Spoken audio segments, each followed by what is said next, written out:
Terkait syubhat yang sering digunakan perkataan Umar yang bunyinya senikmat-nikmat bid'ah adalah ini. Ya, itu perkataan Umar, nikmatil bid'atu hadhihi.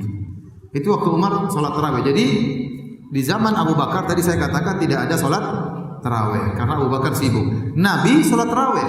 Disebutkan oleh para sahabat, Nabi waktu tinggal 7 malam lagi lebaran, Nabi salat tarawih.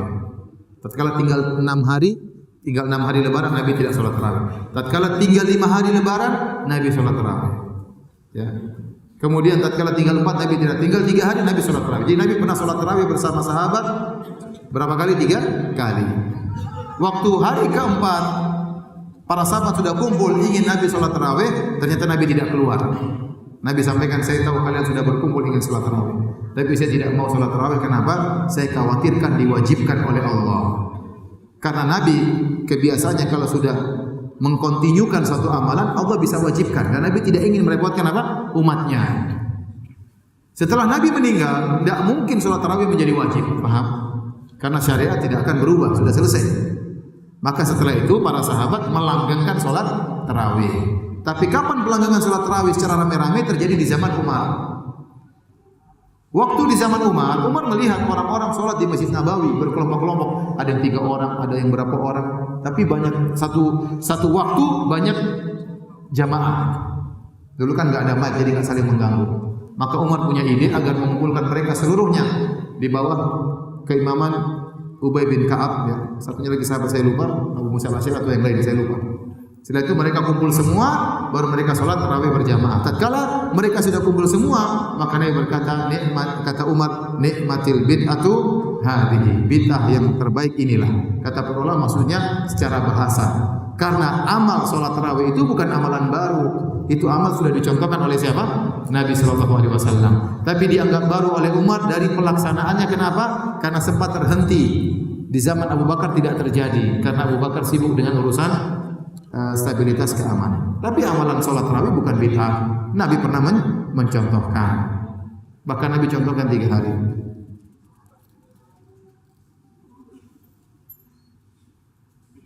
Ustaz, saya minta nasihatnya karena saya sering sholat, kajian dan ibadah lainnya hanya karena disuruh orang tua. Saya tidak mengharap pahala, tapi saya hanya niatkan karena Allah saja.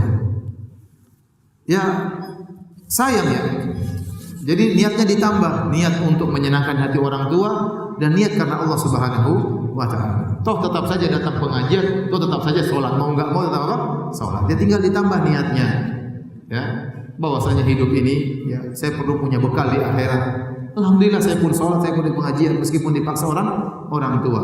Niatkan, niatnya dibenarkan niatnya karena ya ikhwan kita semua akan meninggal dunia dan kita butuh apa? Butuh bekal di akhirat kelak. Ya. Mungkin yang bertanya masih muda disuruh orang tua. Ya. Kalau Anda masih muda sudah punya bekal luar biasa. Apalagi Nabi sebutkan tatkala di hari kiamat kelak di antara dinaungi oleh Allah kata Nabi sallallahu alaihi wasallam syabun nasya'a fi ibadatillah, seorang pemuda yang tumbuh di atas ketakwaan kepada Allah. Ya. Saya kalau boleh kembali kepada masa lalu, saya ingin kembali lagi masa lalu. Saya enggak bisa. Coba kalau dari saya baru ngaji setelah lulus SMA, setelah kuliah, waktu di UGM baru saya mulai ngaji. Waktu saya masih SMP SMA saya enggak tahu ngaji, enggak pernah belajar bahasa Arab, enggak pernah. Saya pingin seandainya boleh kembali lagi, saya kembali lagi. Tapi enggak bisa. Apa yang Allah berikan kepada saya syukuri sekarang. Nah, antum yang sekarang orang tuanya sudah dapat hidayah, anak-anak disuruh ngaji, itu orang tua yang baik ya. Disuruh ngaji saja masih muda ya.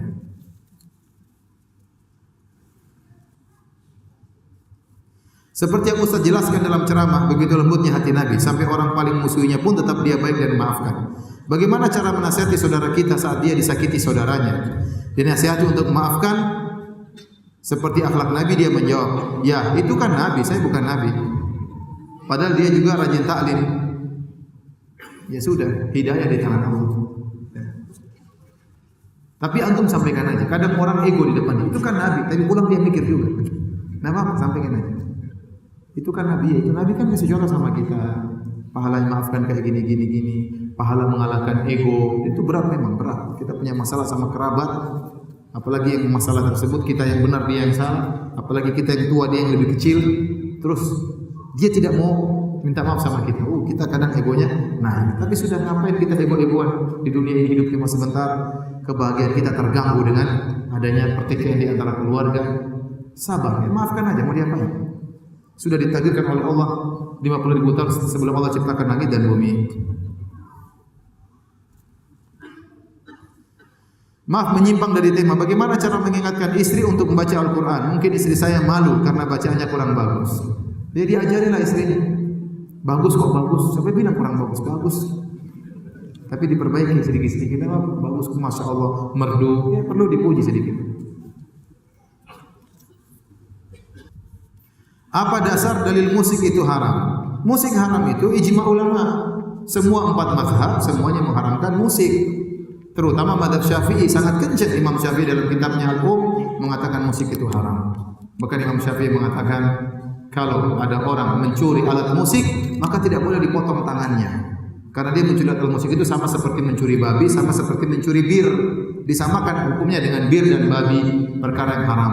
Ini menurut pendapat Imam Syafi'i dalam kitabnya Al-Um. Bahkan Ibnu Hajar Al-Haytami dalam kitabnya Az-Zawajir an-Iqtirafil Kaba'ir tentang dosa-dosa besar, dia mengatakan di antara dosa besar adalah bermusik-musik, disebutin. Jadi ini pendapat 4 mazhab. Makanya antum dapati ustaz-ustaz yang mengatakan musik haram, dia tidak berani mengatakan ini mazhab, karena dia tahu mazhab Syafi'i mengharamkan. Sebagian dai mengatakan harus bermazhab. Begitu masalah musik, mazhabnya dia tinggal. Paham? Ini kenyataan. Karena dia tahu seluruh mazhab mengharamkan apa? Musik. Dan musik, kalaupun tidak ada dalil yang mengharamkan, kita tahu musik merusak. Ya akhirnya coba tanya musik, yang bermanfaat cuma sedikit. Ditimbang antara kemudaratan dengan kemanfaatannya, mudaratnya lebih besar. Gara-gara musik orang ini, orang Thailand, orang berzina, main perempuan, isinya cinta-cinta, isinya macam-macam. Isinya bikin cengeng-cengeng. Akhirnya kacau semuanya ya, gara-gara apa? Musik. Pulangkan saja, hanya minta cerai. Gara-gara pulangkan saja aku rumah orang tuaku. Lihat semut lewat, semut gila semua semut. Semuanya musik bikin orang banyak apa? Macam-macam. Akhirnya apa? Musik itu asyik. Akhirnya jarang baca Quran, jarang baca hadis. Kalaupun tidak ada dalilnya, apalagi ada dalilnya dalam Al-Quran dan dalam Al-Hadis. Dalam Al-Quran kata Allah, wa minan nasi may yashtari lahwal hadis. Di antara manusia ada yang membeli perkataan yang sia-sia. Musik perkataan sia-sia, lagu-lagu sia-sia. Liyudhilla an sabilillah, untuk menyesatkan manusia dari jalan Allah. Dan benar. Saya dulu pemusik, ya, saya punya grup band. Jadi kita main band, dudak.